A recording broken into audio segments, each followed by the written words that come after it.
So I'm suggesting to you, I'm recommending to you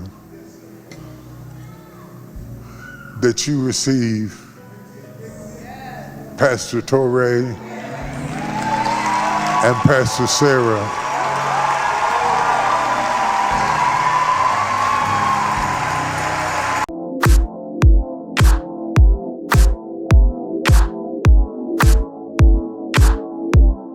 God bless you. Thank you for joining me on Morning Nuggets. This is yours truly, Pastor Nate. And as always, it is my absolute pleasure.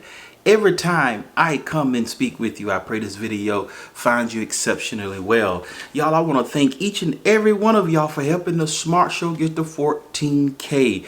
We're growing slowly but steady, and I appreciate your support. Which brings me to my next point. Before the end of this video, if you like what you will have heard, please don't forget to smash that subscribe button, like and share. We'd be glad to have you part of the Smart family. Friend, why are you surprised? Bishop Jakes alluded to this a few months ago that Sarah Jakes would carry on the ministry.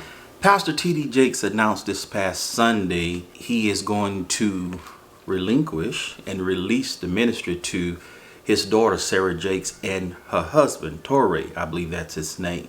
And everyone seems to be in a state of shock. Social media is going crazy. The church is having a conniption fit. I don't know what the surprise is when he basically hinted to this a few months ago. And one of the reasons Bishop Jakes is passing this torch to his daughter and her husband is because of his health. Take a listen. I cannot afford, especially after November, to risk something happening to me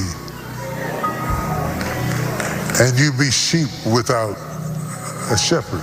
Now you all need to make up your mind. When he had the heart attack on stage, everybody was saying, he needs to step down. He needs to take care of himself. He's getting older. He's been in ministry for a long time. Let somebody else do it. Now he decides to do it. Everybody's in a state of shock. Now everybody's saying it's kind of strange that he's stepping down when the Diddy trial is getting ready to take place.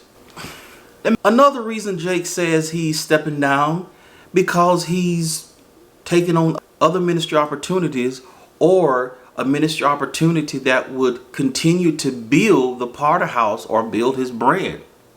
In other words, take a listen. There's some ways that I want to prepare us for the days ahead that I can't do it completely from the pulpit. Every now and then I think they'll let me preach, but there's some work in the vineyard that needs to be done. Maybe he's going to do more philanthropic work or humanitarian work or other ministries and other work that requires his time somewhere else. Maybe he can't be full-time pastor at the Potter's House and do all the things that he needs to do involving ministry. When I thought about Bishop Jakes passing the torch to his daughter and husband, I thought about King David when he set his son Solomon up to be king and to build the temple. You know, God told David that he didn't want David to build the temple because he shed too much blood. So he chose Solomon as his successor. Before David died, he set him up, put the right resources in place, the right tools, so his son can be successful to be king and to build the temple. However, Solomon let the strange women turn his heart from the Lord, but that's not David's fault. That was Solomon's fault. And Jake is doing the same thing with his daughter and husband, setting them up for success.